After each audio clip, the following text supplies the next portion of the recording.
This is the story of a man named Stanley. Stanley worked for a company in a big building where he was employee number 427. Employee number 427's job was simple. He sat at his desk in room 427 and he pushed buttons on a keyboard.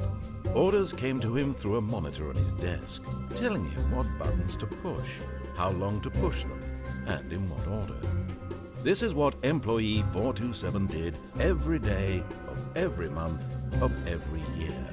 And although others might have considered it soul-rending, Stanley relished every moment that the orders came in, as though he had been made exactly for this job. And Stanley was happy. And then one day, something very peculiar happened. Something that would forever change Stanley. Something he would never quite forget. He had been at his desk for nearly an hour when he realized that not one single order had arrived on the monitor for him to follow. No one had showed up to give him instructions, call a meeting, or even say hi. Never in all his years at the company had this happened, this complete isolation. Something was very clearly wrong. Shocked, frozen solid, Stanley found himself unable to move for the longest time. But as he came to his wits and regained his senses, he got up from his desk and stepped out of his office.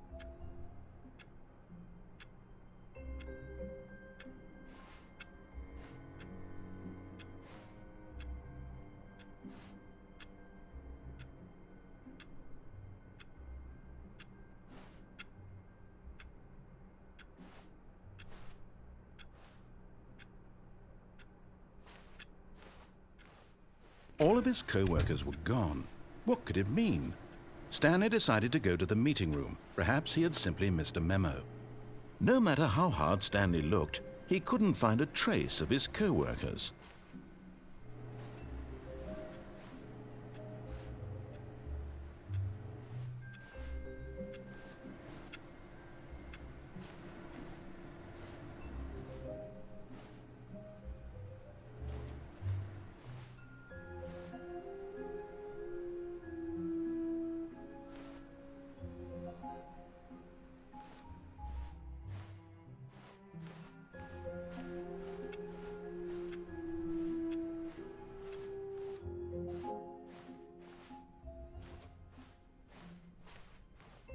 When Stanley came to a set of 2 open doors, he entered the door on his left.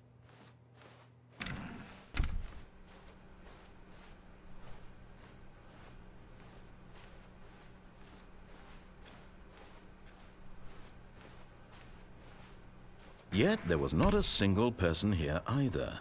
Feeling a wave of disbelief, Stanley decided to go up to his boss's office, hoping he might find an answer there.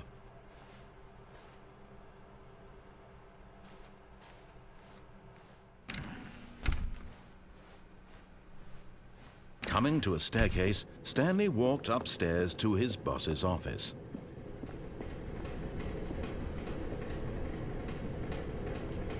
But Stanley just couldn't do it. He considered the possibility of facing his boss. Admitting he had left his post during work hours, he might be fired for that. And in such a competitive economy, why had he taken that risk? All because he believed everyone had vanished? His boss would think he was crazy. And then something occurred to Stanley. Maybe, he thought to himself, maybe I am crazy. All of my co-workers blinking mysteriously out of existence in a single moment for no reason at all? None of it made any logical sense. And as Stanley pondered this, he began to make other strange observations. For example, why couldn't he see his feet when he looked down? Why did doors close automatically behind him wherever he went? And for that matter, these rooms were starting to look pretty familiar. Were they simply repeating? No, Stanley said to himself, this is all too strange. This can't be real. And at last, he came to the conclusion that had been on the tip of his tongue. He just hadn't found the words for it. "I'm dreaming!" he yelled. "This is all a dream." Oh, what a relief Stanley felt to have finally found an answer, an explanation. His co-workers weren't actually gone. He wasn't going to lose his job. He wasn't crazy after all. And he thought to himself, I suppose I'll wake up soon. I'll have to go back to my boring real-life job pushing buttons. I may as well enjoy this while I'm still lucid.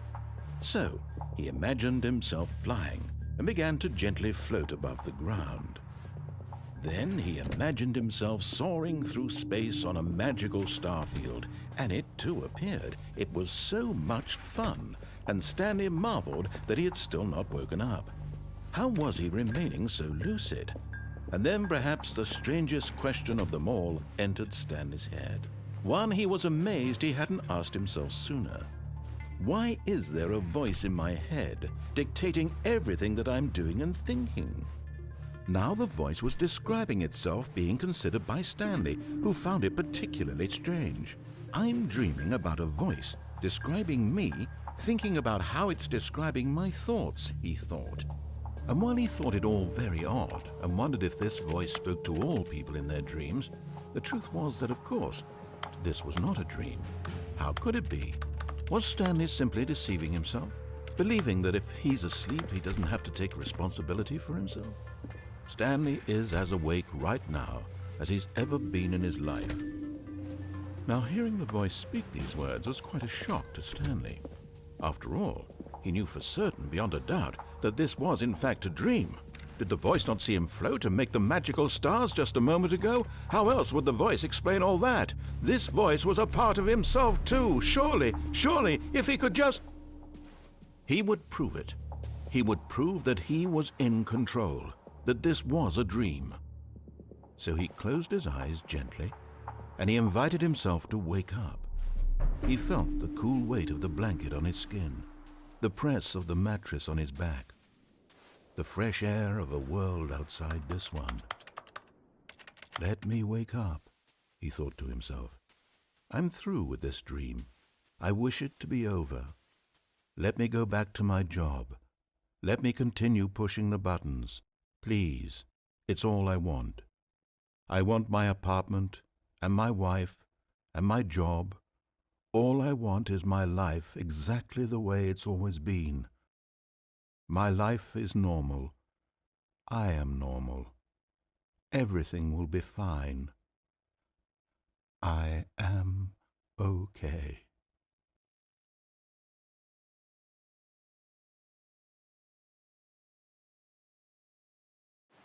Stanley began screaming. Please, someone, wake me up. My name is Stanley. I have a boss. I have an office. I am real. Please, just someone tell me I am real. I must be real. I must be. Can anyone hear my voice? Who am I? Who am I? And everything went black.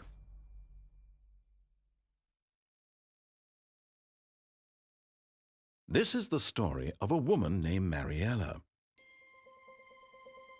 Mariella woke up on a day like any other.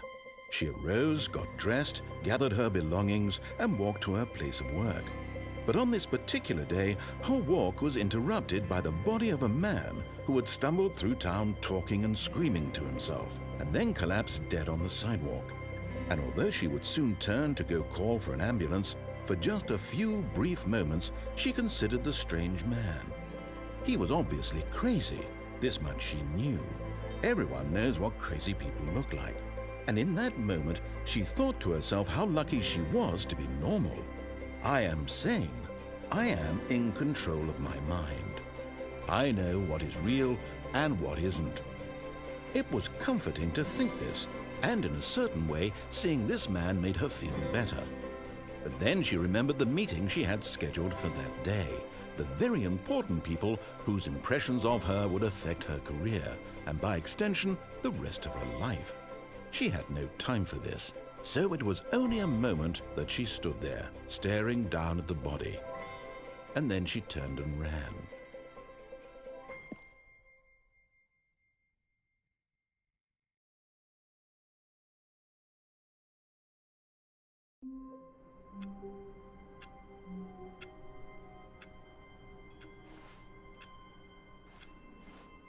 All of his co-workers were gone. What could it mean? Stanley decided to go to the meeting room. Perhaps he had simply missed a memo.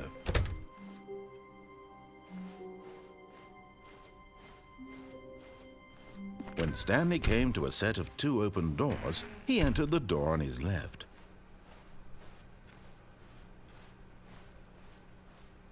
Yet there was not a single person here either. Feeling a wave of disbelief, Stanley decided to go up to his boss's office, hoping he might find an answer there. Coming to a staircase, Stanley walked upstairs to his boss's office.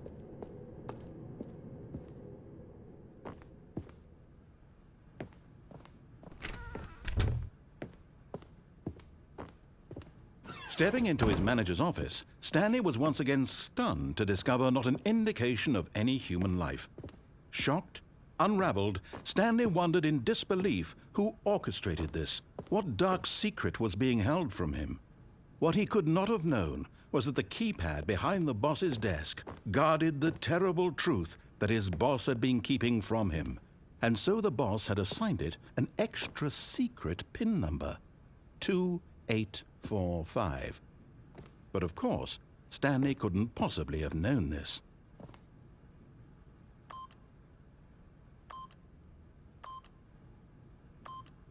Yet incredibly, by simply pushing random buttons on the keypad, Stanley happened to input the correct code by sheer luck. Amazing. He stepped into the newly opened passageway.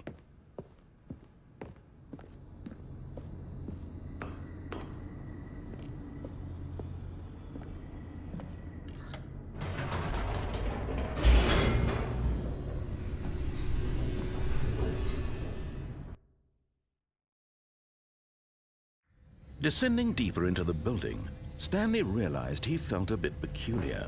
It was a stirring of emotion in his chest, as though he felt more free to think for himself, to question the nature of his job. Why did he feel this now, when for years it had never occurred to him?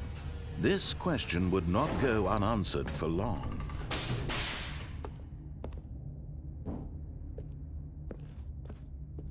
Stanley walked straight ahead through the large door that read Mind Control Facility.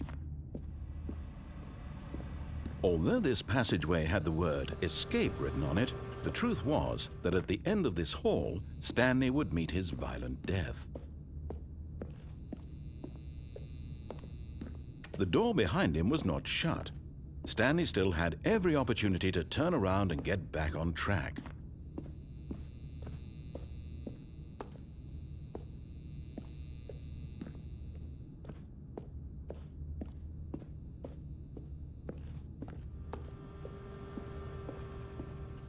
At this point, Stanley was making a conscious, concerted effort to walk forward and willingly confront his death.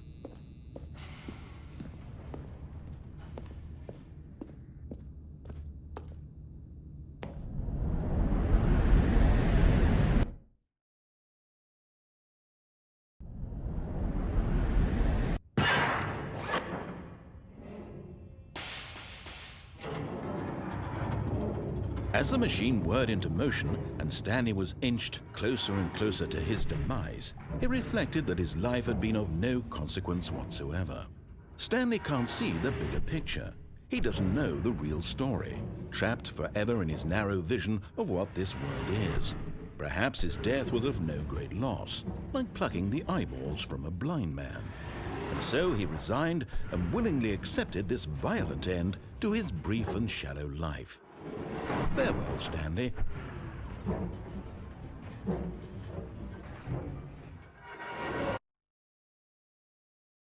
Farewell, Stanley, cried the narrator, as Stanley was led helplessly into the enormous metal jaws. In a single visceral instant, Stanley was obliterated as the machine crushed every bone in his body, killing him instantly.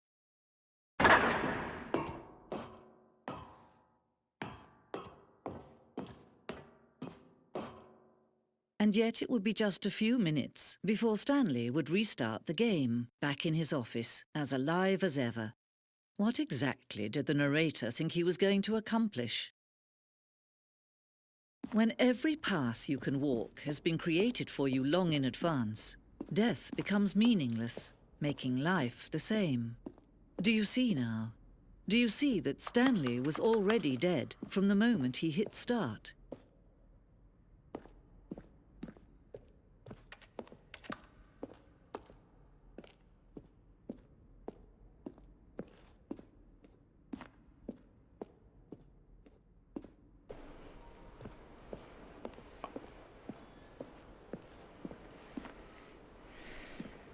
Well, that sucks.